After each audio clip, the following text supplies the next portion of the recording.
यश, अरे तुझा फोन सुद्धा लागत नव्हता, त्यामुळे आम्ही सगळेच जण खूप काळजीत होतो रे.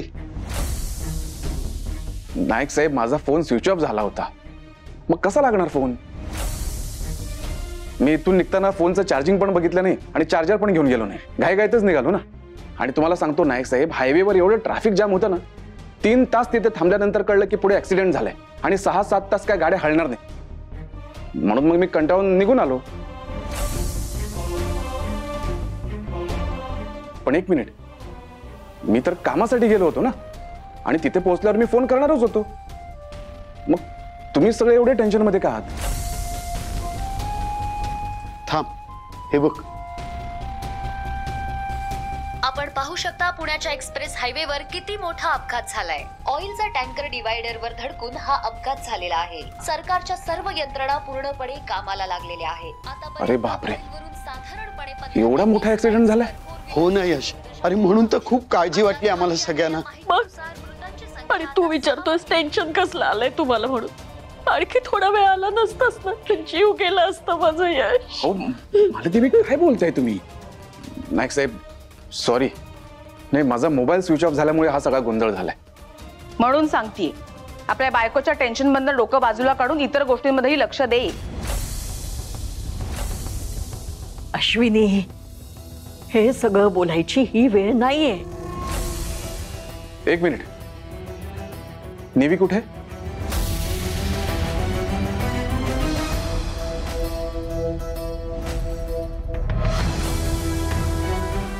नायक साहेब, निवी कुठे?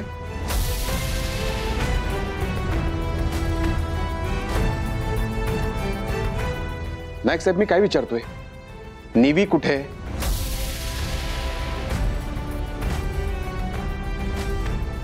यश, अरे ती तिच्या घरी गेलीये.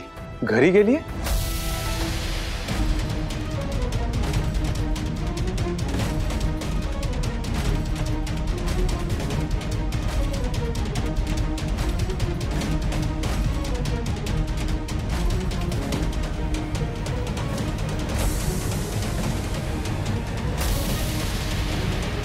यश, यश, आई, धन्या, निवी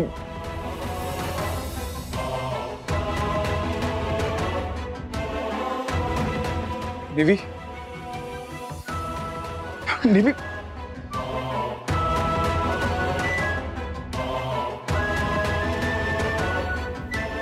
निवी, अगं शांत हो, किती रडशील?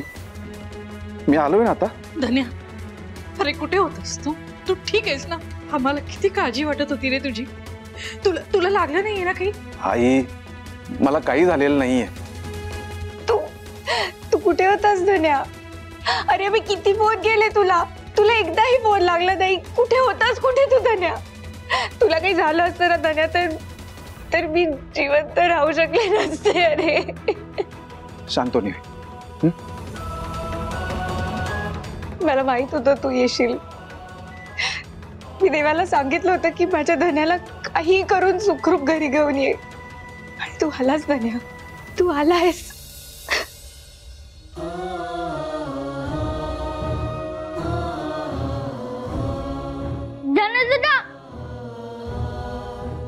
हसी,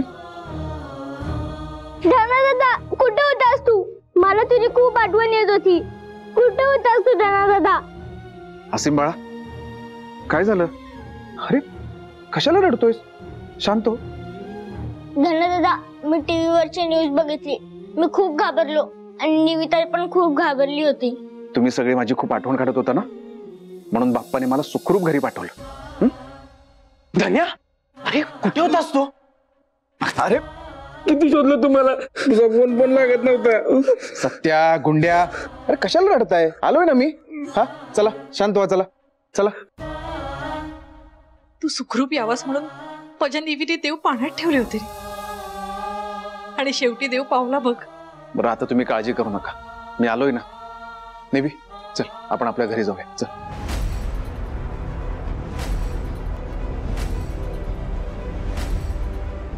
धन्या, सासूबाई सासूबाई काय?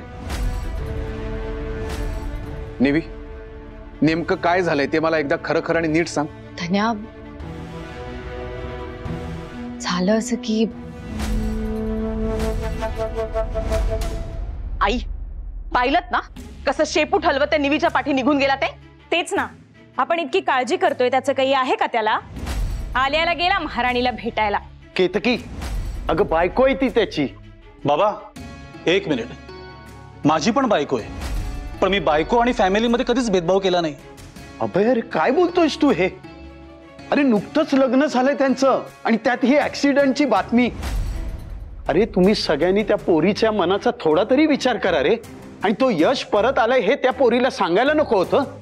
बिचारी जेवली सुद्धा नसेल ती. मग काय मी ताट घेऊन जाऊ तिला? अगं पण मला तुम्ही तर ना काही बोलूच नका. तुम्हाला ना त्या निवेदिताचा जरा जास्तच पोळकाय. काल आलेली पोर आहे ती आल्यापासून माझ्या पोराला माझ्यापासून दूर करू पाहते, आपल्या अख्ख्या कुटुंबाला त्याच्यापासून दूर करू पाहते. हे दिसत नाहीये तुम्हाला? मला ती उगाच काहीतरी बोलू नकोस. माझा निवेदितावर पूर्ण विश्वास आहे. ती असं काही करूच शकत नाही. आई, निवीने फक्त यशवर नाही बाबांवर पण जादू केलीये. अश्विनी, अगं काय बोलतेस तू? कसली जादू? बरोबरच बोलते ती. त्या निवीने ना सगळ्यांवरच जादू केलीये आणि माझ्या मुलावर तर 100% केलीये. नाहीतर काय. आई, मला तर वेगळीच भीती वाटते आता. कसली? आता निवेदिता परत त्या घरात येणार. नाही आई, ती निवी पुन्हा आपल्या घरात येता कामा नये. तेच तर, त्या भावा बहिणींना चांगलं घराबाहेर काढलं होतं आपण. पण आता धन्या आलाय म्हटल्यानंतर तो घरात घेऊन येणारच परत तिला. आणि ती पण भोळी बाबडी साधी बनून, त्यागाची मूर्ती बनून निर्लज्जपणे या घरात परत येणार. अरे वैरी नाहीये ती तुमची, या घरची सून आहे. ओ, सून बिन तुमची, आमची नाही. आमचं ठरलंय, आम्हाला ती या घरात नकोय म्हणजे नकोय.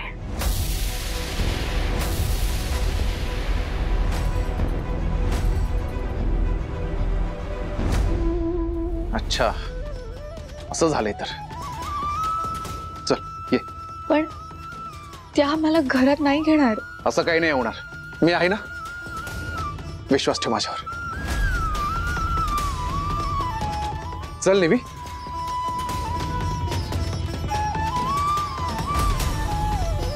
निवी, धन्या सांगतोय ना, जा तू, काही नाही होणार. धन्या घेईल सांभाळून.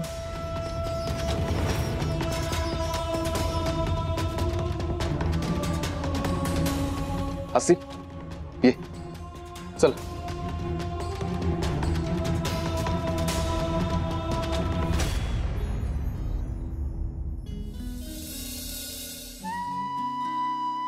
थँक्स आई. अगं, आईला कोणी थँक्स म्हणतं का ग? खरं तर म्हणायला हवं ना. आपल्या कठीण प्रसंगी खंबीरपणे जी आपल्या बरोबर उभी असते ती फक्त आईच असते. आणि यावेळी तू सार्थ ठरवलंस. आपल्यातले वाद विवाद बाजूला ठेवून माझी आई म्हणून मदत केलीस मला. नसती केलीस तर मी कुठे गेले असते आई? एकटीने काय केलं असतं ग मी? थँक्यू. हे वेडा बाई.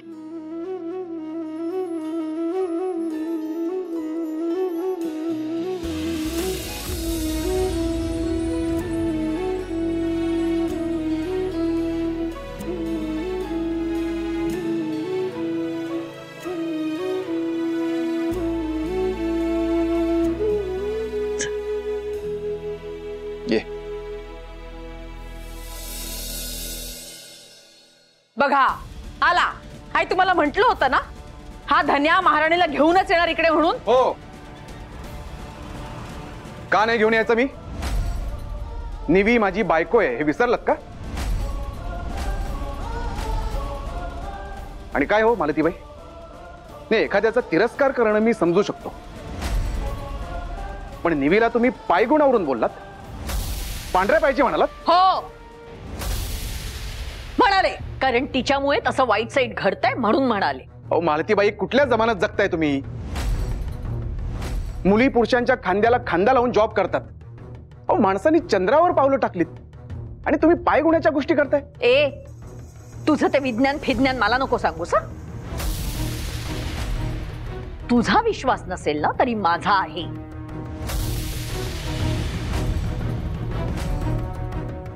हिच्यामुळेच घडतंय सगळं. तिचा पायगुण वाईट आहे, ती पांढऱ्या पायाची आहे. मालतीबाई बस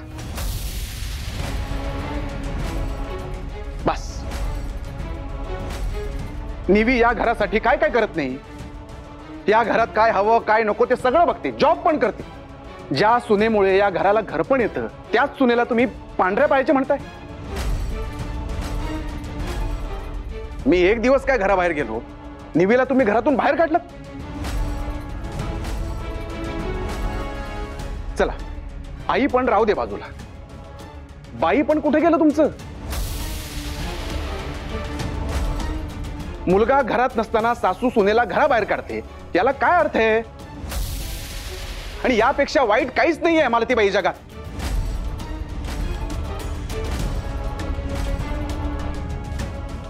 मुलगी लग्न करून दुसऱ्या घरी जाते संसार करायला, ती पण कोणाची तरी मुलगी असते, बहीण असते. तुमच्या मुलीशी असं जर कोणी वागलं असतं तर तुम्हाला आवडलं असतं का. यश मुळात माझी नसतं आवडलं मालतीबाई, नसतं आवडलं. एवढंच कशाला, तुमच्या बाबतीत जर असं काही झालं असतं तर तुम्हाला राग आला नसता का. माझा सासूरवास भोगून झालाय यश, मला नको शिकवूस.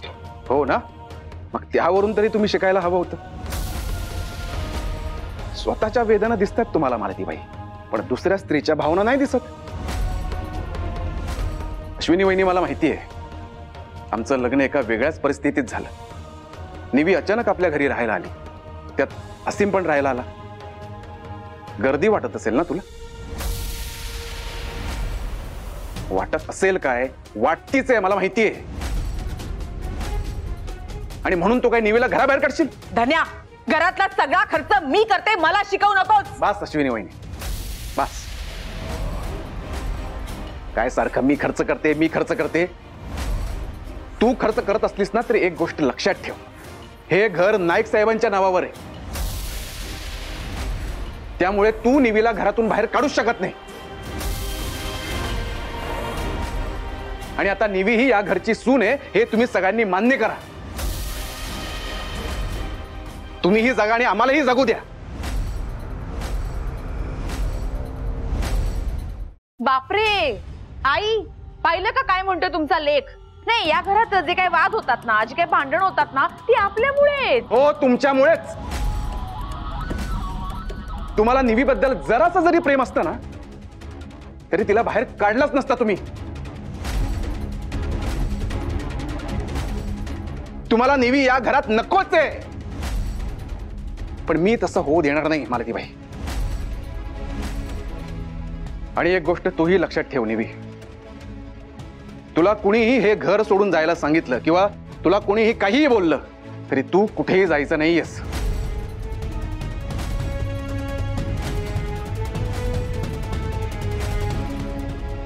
कारण या घरावर धाकटी सून म्हणून तुझाही तेवढाच अधिकार आहे जेवढा अश्विनी वहिनीचा आहे.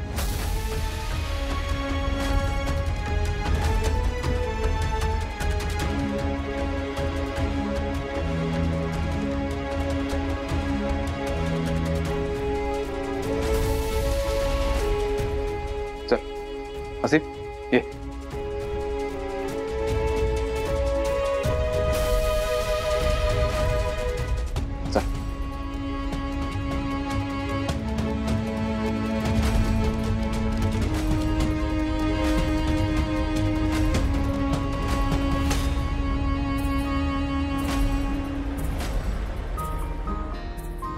धन्या, थँक्स. माझी बाहेर बाजू घेतलीस. मी सत्याची बाजू घेतली निवी, आणि मला माहिती आहे या सगळ्याचा तुला किती त्रास होत असेल. सासूबाईंनी टोकाची भूमिका घ्यायला नको होती. इथून पुढे नाही घेणार निवी. आणि निवी, यापुढे तुला कोणी काही बोललं तर मी उलट उत्तर कर असं नाही म्हणणार, पण तुला या घरातून कोणी जायला सांगितलं तर तू अजिबात जायचं नाहीस. हे घर आता तुझंही आहे हे मी तुला परत एकदा सांगतोय, कळलं. हो. धन्या, एक सांगायचं होतं. बोल ना. काल अक्षय तृतीया होती आणि काल तुला जायचं होतं आणि तू अचानक निघून गेलास, त्यामुळे सगळंच राहिलं म्हणजे अक्षय तृतीयाच्या दिवशी नवऱ्याचं औक्षण करायचं असतं असं आईने सांगितलेलं. आपण हक्काने नवरा बायको आहोत, पण विचारांनी अजूनही मित्रमैत्रिणी आहोत. मला तुला हे विचारायचंय की मित्र म्हणून तुझं औक्षण केलं तर चालेल का? अगं का नाही चालणार, उलट धावेल. हे बघ, अक्षय तृतीया हा चांगला दिवस असतो आणि त्या दिवशी चांगल्या गोष्टी करून तुला मला आनंद मिळणार असेल तर काय हरकत आहे. बरं, मला 2च मिनिटं दे, मी पटकन तयारी करते. हा.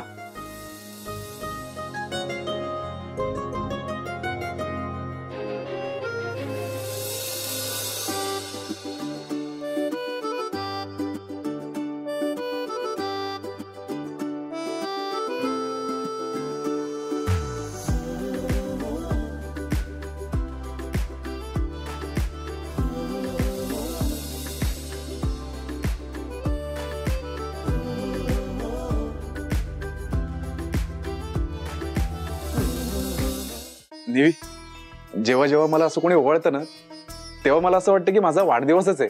निविताई, बस झाला चला आता मला ओवाळ. अरे असीम, अक्षय तृतीयेच्या दिवशी फक्त नवऱ्यालाच ओवाळायचं असतं.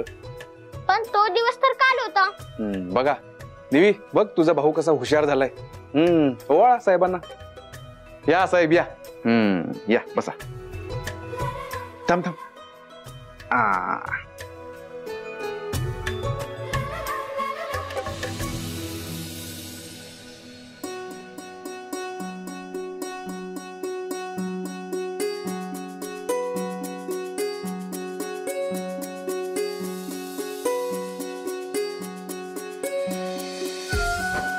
खुश?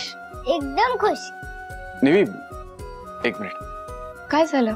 जसं तुझ्या आईने मला औक्षण करायला सांगितलं होतं ना, तसंच नाईक साहेबांनी पण मला एक गोष्ट सांगितली होती. कोणती गोष्ट? अक्षय तृतीयेच्या दिवशी नवऱ्याने बायकोला सोन्याची वस्तू भेट द्यायची असते. राहू दे धन्या, मला तसंही सोन्याच्या वस्तूची एवढी हौस नाहीये. आणि माझ्यासाठी तू आणि असीम, तुम्ही दोघेही कुठल्याही दागिन्यापेक्षा जास्त मौल्यवान आहात. अगं निवी, मी तुझ्यासाठी भेटवस्तू आणलीये.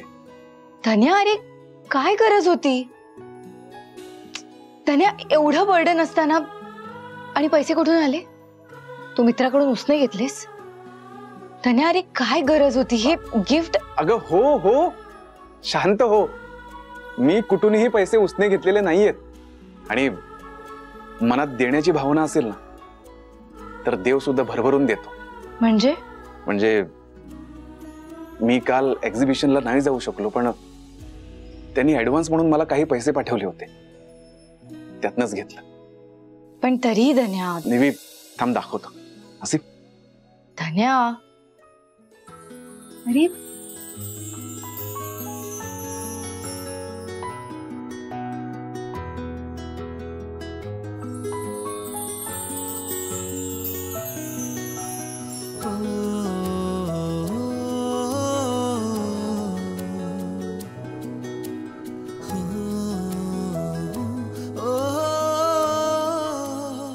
छोटीसेच आहेत, बघ तुला आवडतात का?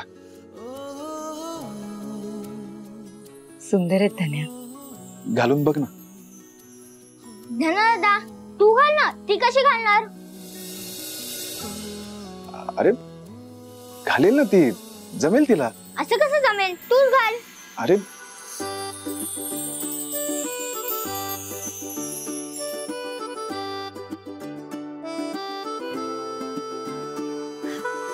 तुझी माझी तुझी लव स्टोरी, स्वप्नांना जागवणारी, जगा वेगळी अशी ही. राजा मी अंतु राणी, ऊन पावसाची ही कहाणी, जगा वेगळी अशी ही. सारा माझ्या मनाचं कळतनारे तुला, तुझ्यासाठी बांधेन मी चांदण झुला.